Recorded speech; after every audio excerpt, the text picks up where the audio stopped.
Hello everyone.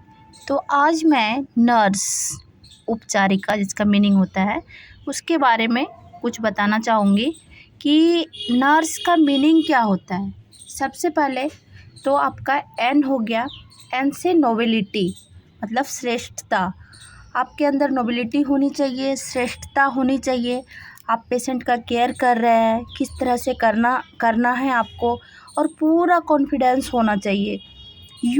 Usefulness knowledge, यानी कि जब भी कुछ ज़रूरत है पेशेंट का ट्रीटमेंट का या कुछ भी केयर का, तो उस टाइम उपयोगिता और जानकारी होनी चाहिए। आपको प्रॉपर उचित तौर पर जानकारी होनी चाहिए। अगर आपको जानकारी है तभी आप सही ट्रीटमेंट कर सकते हैं। मरीज का, पेशेंट का सही मेडिसिन दे सकते हैं, सही केयर बता सकते हैं, कर सकते हैं। फिर आपका आ गया आर से होता है रिस्पॉन्सिबिलिटी जिसे हम कहेंगे बहुत बड़ी जिम्मेवारी है ये हमारी।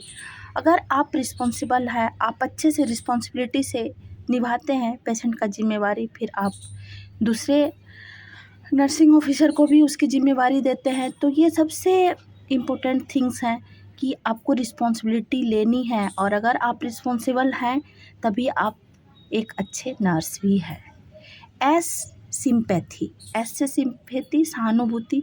मान लीजिए कि बहुत सारे उतार चढ़ाव आते रहते हैं, हम अस्पताल में काम करते हैं, तो कभी होता है कि कोई कुछ बोल दिया, मतलब हो गया कंट्रोवर्सी, तो उस टाइम कूल डाउन रहना है और फिर आपको सिंपैथी के साथ ही उनसे बातें करनी है और उनका केयर करना है। फिर ई से एफिशिएंसी क्या होता है? कार्य कुशलता। आपको कुशलता होनी चाहिए किसी भी कार्य में। जैसे कि मान लीजिए कि आप इंजेक्शन लगा रहे हैं, तो इंजेक्शन देने की भी कुशलता होनी चाहिए। और फिर आईवी फ्लूइड लगा रहे हैं, कुछ भी patient related invasive non invasive जो भी कार्य कर रहे हैं उसमें आपको कार्य कुशलता होनी चाहिए। तो इस तरह ये 5 वर्ड तो है कहने का नर्स, लेकिन इसके अंदर बहुत कुछ छिपा हुआ है और वो हमें बहुत अच्छे से रिस्पॉन्सिबिलिटी से इस चीज़ को निभानी पड़ती है। तो यही हुआ नर्स का मीनिंग। अगले वीडियो में मैं आपको नर्सिंग फील्ड में क्या क्या स्कोप है ये सब के बारे में भी बताऊंगी, और क्या लोगों का नज़रिया है नर्स के लिए ये भी बताऊंगी। और बस आगे मिलते हैं।